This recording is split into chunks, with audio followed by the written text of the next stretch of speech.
Hello and welcome to my channel. I may have lost my intro because I recorded this yesterday, and what I'm gonna do is dive right into the conversation presented by the Zeus Network, and it's an ongoing series, but this particular episode or segment, 2 parts, is going to be about the bad girls of reality television. It's gonna be, let me see if I can get this right, Raquel Santiago, Sarah Oliver, Jada Kachili, Christina Rome, Natalie Nunn, and Shannon Serridge. And I wanna hope that I got the pronunciation right. Mind you, I'm not reading any notes. I've just watched this show for too many years of my life. Like, this takes up a lot of space in my head, so I'm glad I have someone to talk to about this with. So here we go. But the Zeus Network put together just the 6 of them, and so if you have seen the trailer, if you have seen any of the pictures of it on one couch, there's no host, so it's not like there's necessarily like a center really, but there kind of is in terms of it goes Rocky, Sarah, Jada on one side, and then on the other side you have, continuing around, Christina, Natalie, Shannon. Shannon, by the way, Shannon is just chilling. Like, I don't know how much of a character that was to be like just not caring that much. It's almost like you have to really not care that much. Like, Shannon just, she got so dolled up and everything for the OnlyFans. She looked so like bomb. I'm not into the whole like people getting their body done or whatever. Throw that opinion away. But she looked really good. She got it done right before the show and whatnot. And I just was like, oh, she's on her, just like, she's leaning. She was cute, but I don't know. I guess she was on her, what was that, like All-Star Battle 1? Shamrock? Yeah, when they were rock stars. So that was cool though. But what you want to hear about is about this little part 1 video. So let me give it to you. It kind of starts with the classic every reality show thing where they're all in the makeup room and whatnot, and they're talking their shit, as you would imagine. But they kind of, it seems to be a lot of their drama is like about their drama. It's really bizarre. So it's like, we'll get to the stage, and they get to the stage, and it's like there's a lot going into that, and you can just feel like it's very heated, and then everyone's clearly intoxicated of their own choice. And Natalie will later go on to talk about that and how she gets in everybody's face, and she's like, the way that you get high in the bathroom, the way that you get drunk, the way that you get high, the way that you get, like, she goes around to every person and either like calls them out as drinking or high or whatever, like, and where they like to do it. But that's Natalie, I suppose. Like, but I don't know. When you mess with her, that is like rolling with pigs. Like, you're both covered in mud afterwards. Like, no one wins that one. You don't come out of it clean. Not with Natalie Nunn. I'm sometimes embarrassed that I like names like that take up such a space in my brain. I'm like, God, I can know so much more about the world, but instead I know about this. I have a bachelor's degree. So right off the bat, as you might have seen in the trailer or in some of the promotional stuff, Jada she's fake calm. She's in that, I'm going to always touch my hair because it's going to keep falling out of place while I do this, but she does that, Natalie, I need to ask you a question. Why are you calling me a liar? And it's like that, oh yeah, you're so calm about this. Like, you haven't been sitting on this for quite a while. So she comes into it like aggressive, and Christina is drunk, or she's not right. Like, and she's calling everybody else like, oh, you're all so messy, you're acting brand new and blah blah blah. And it's kind of like, I feel like you're looking at yourself right there. It was really weird. She just was very not the person that anyone is used to seeing on any kind of show, any kind of, I don't know if you follow her like personal Instagram and whatnot, but I wasn't prepared to see this lady who's riding for Natalie and who's just so angry at everybody else. I don't know. Maybe she just... And you know what? Natalie addresses this again, and it's a bizarre moment where she's very calm, and this is real calm, I think. I think she had to really find it in her because there had already been a lot of back and forth, like shit talking and whatnot. And I think Natalie had to really find it, but she said, I'm going to come from a place of understanding when I say this. We are all so used to being set up by production that we all kind of have our guard up. Would we all agree? And I think that was a nice little moment because they did have that part in common. So regardless of like their individual aspects, it's like, yeah, y'all have like a shared trauma. Of course, that's something that you can relate to. And, you know, I guess kudos to Natalie for being able to find that little moment. And she was really expressing herself. And there was so much talk, by the way. This whole... I'm kind of jumping around because there's so much talk in between, and it's all just about the money that came from the OnlyFans, or who put up money, or who got called first, or where's Tanisha. And it was very much just like you already have to know about it to even be able to follow it. And I know about it, and I still am just like, there's no moderation, so they are yelling over each other. By the way, if you read like the title sequence thing, it says no mediatators or something. It's I think they were saying like no mediation and no mediators, but they ended up like they goofed the word up, and it just was funny to me. So what ends up being the main conversation point is money. Rocky is very much like, I don't know, I feel like she's coming in kind of hot, but she's like very cool too. Like I like to see Rocky when she is like this, because she's talking about, I know myself, so even though Natalie has dogged me, even though Sarah, you've betrayed me, and she's really dramatic about it. And it's like, I don't know. I'm like, I rock with Sarah. Like, I don't know her in real life, of course. This is a one-sided admiration. But at the same time, I get her. I've bothered to like hear a lot of her backstory and stuff, and I get her, and so I think like she really is approaching this from a business perspective, and the way I see how she handled disputes in the past in like real life, I do believe that she's a fair person because she knows what it's like to be on the receiving end of it in unfair situations. So I tend to believe Sarah more than any of the other people, just based on that, like, you know. And that might be at my own foolishness, because it's like you can't listen too much to what people on the internet say. But like, let's get back on track here. So it's a lot of money talk essentially, and what ends up being revealed is that Natalie was trying to talk to Tanisha. Tanisha wanted to do good girl stuff and basically not, you know, sully her name, which totally understandable.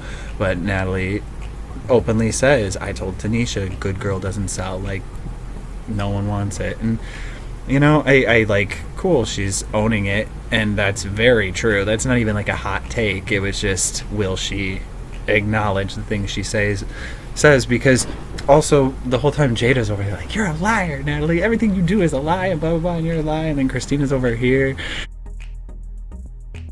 and defending Natalie, and it's very bizarre. It's like, it's Natalie knows she looks so punk if she were to get at Jada, but Jada's really like, she wants it a little bit, like, and I don't think she's even gonna play victim afterwards, because Jada, you know, in this case, I think she's like, she does want it. And as you see in every form of the promotional material, it's like, and she does get that satisfactory Natalie drag that I think, like, the ugly part of me is like, yes, Natalie, this is the drag on TV you deserve, by someone so much smaller than you, and by someone that you picked on. Like, yeah, she asked for it, but like, don't give it to her, you know? But then the other part of me is just like, I don't need to see the violence. Like, I don't want it anymore.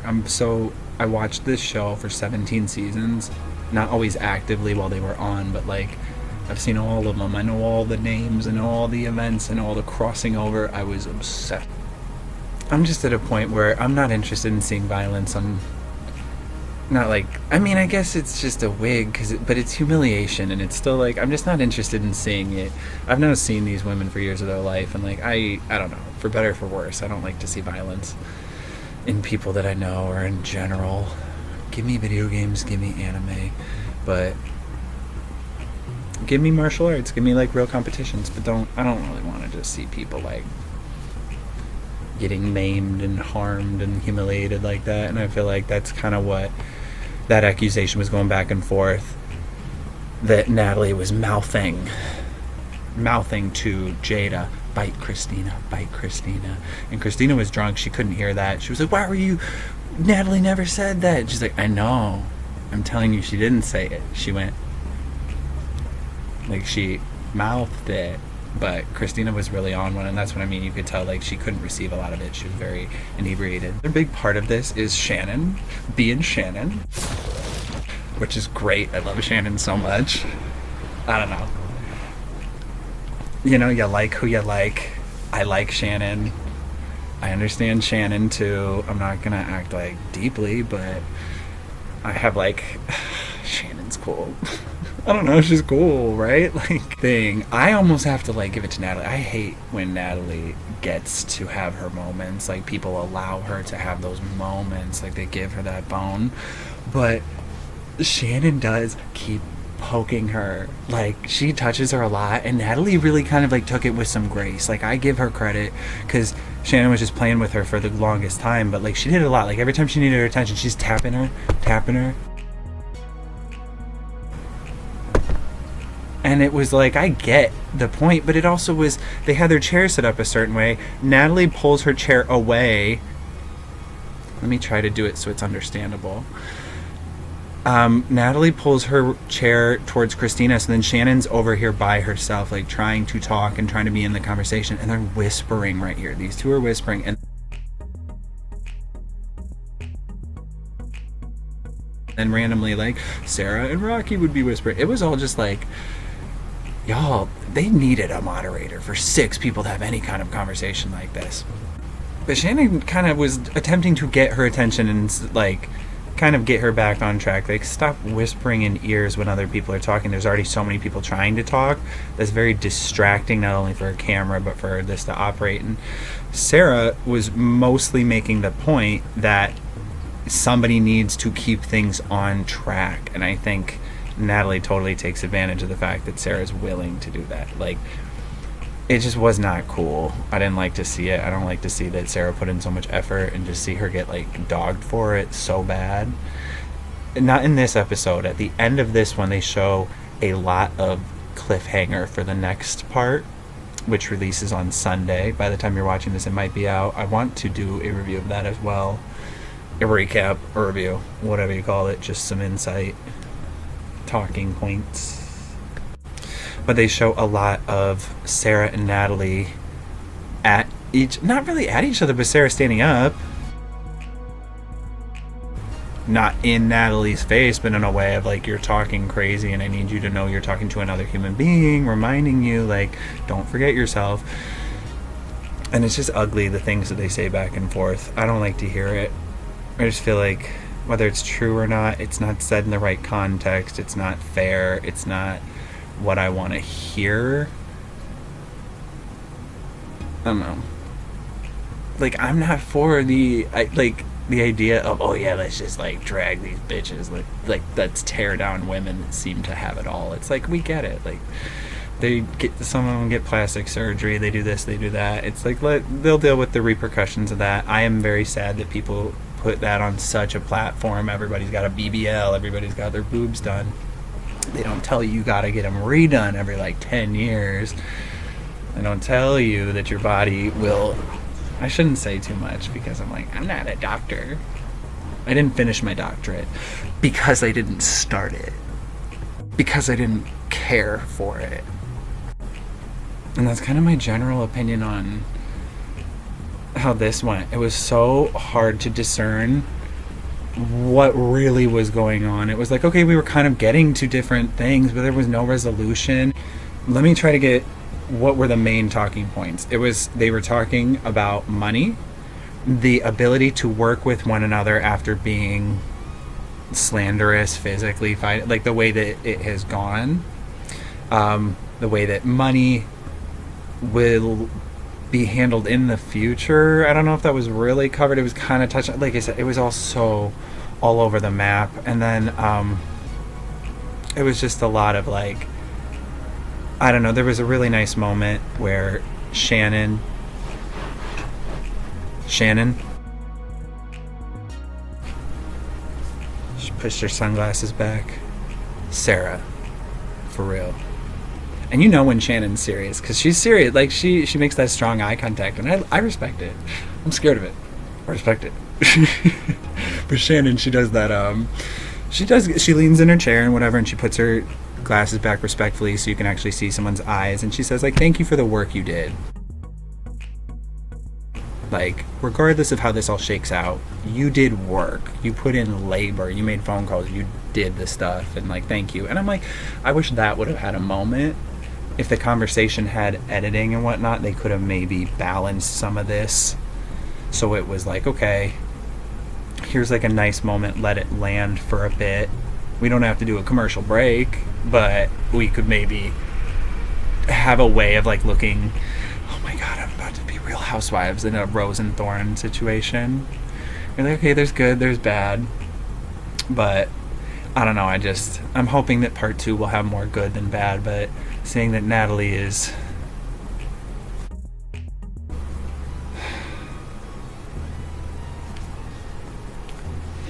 no, that's bad. That's bad.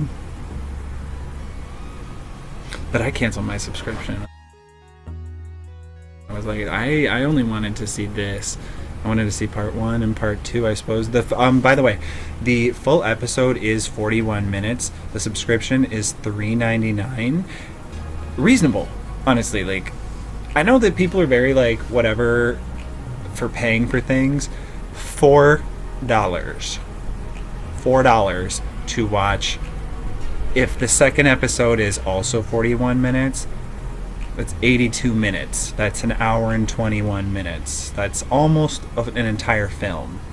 So $4 is really not bad, considering this was very much like there were a lot of people. You even see there were a lot of people that went into it.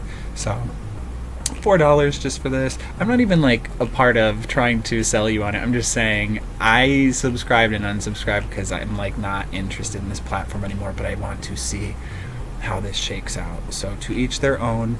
But yeah, I plan on reviewing the second part too, meaning I will just talk about part 2.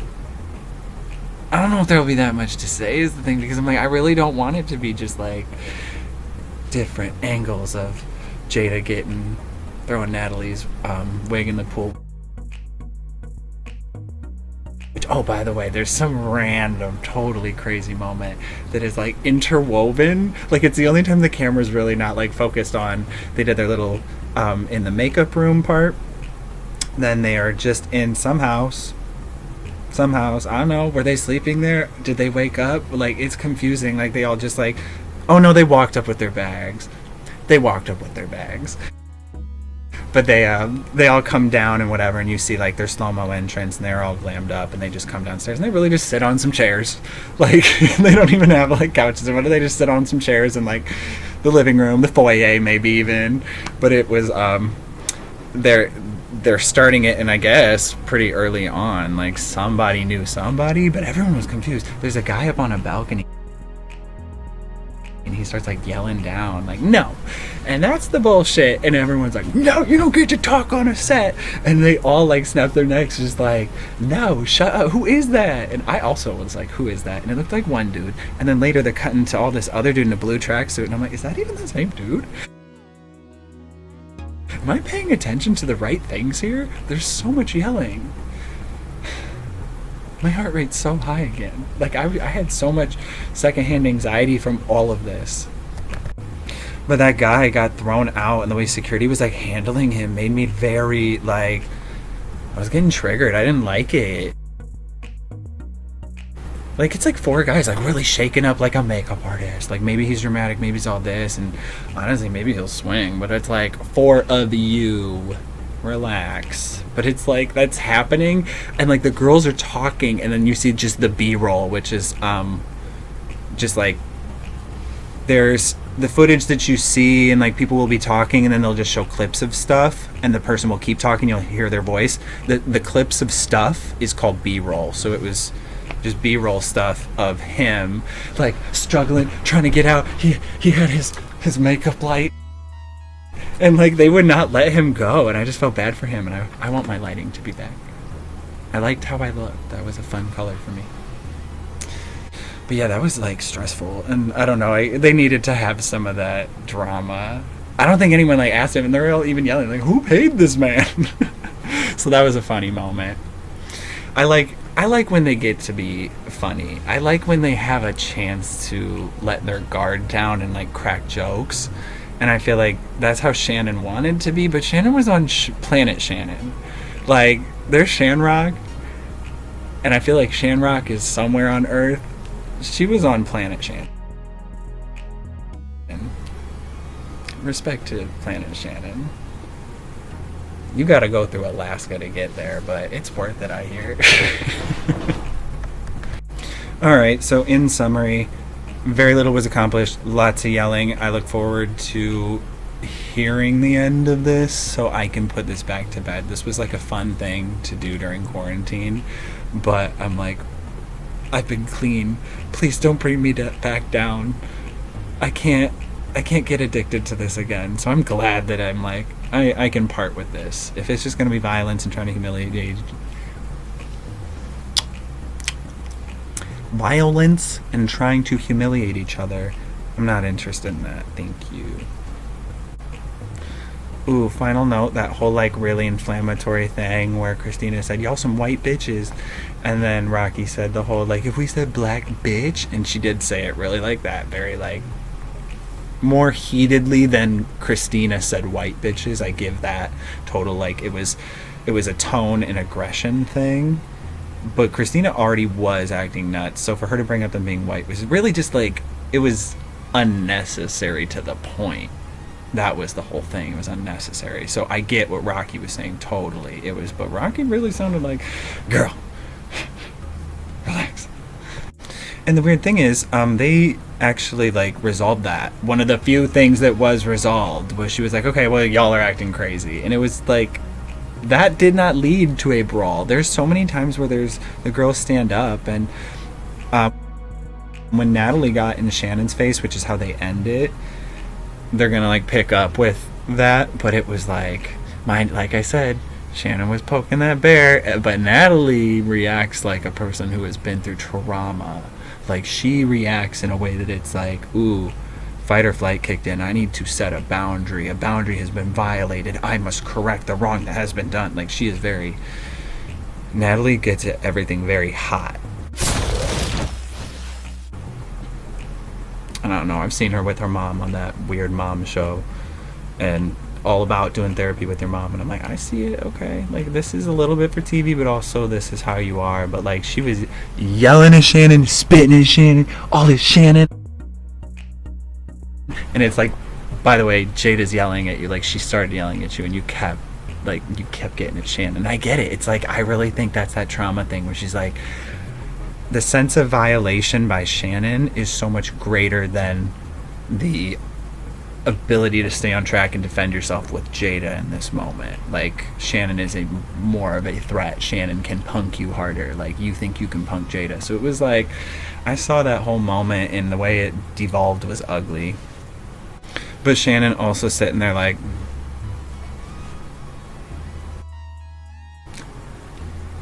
I love it, Shannon. It was just really crazy the way that whole thing got up. But I really liked seeing Rocky. You only see like her hands a little bit and stuff, but Rocky's like getting up, being like, whoa, no, not at Shannon. Like, I do like to see that Sarah got up and Rocky got up. Jada was yelling, no, not Shannon, like, over here. Basically like, no, stay on track. Like, but I really respected seeing Sarah and Rocky both get up for Shannon because they knew Shannon had a bum leg and she wasn't about to do anything. Like, yeah, maybe she'll disrespect you, but like, how does it feel, Natalie? How does it feel? Like, you can't. What are you gonna dog Shannon for? Like, she owns a lot of her nonsense, or her skeletons, or whatever you want to call it. So it's like, Shannon's cool. Good luck. And Natalie hated that. She hated being poked, but she also just did not like Shannon like that. Like, oh, and thank you for watching, or whatever. Thank you for having this playing in the background while you do another thing. I'm not a YouTuber really, so like and subscribe so other people can find this video. If you thought I was like easy to listen to, or if you hate me and you want other people to hate me, yeah, say that and then be like, he's mean.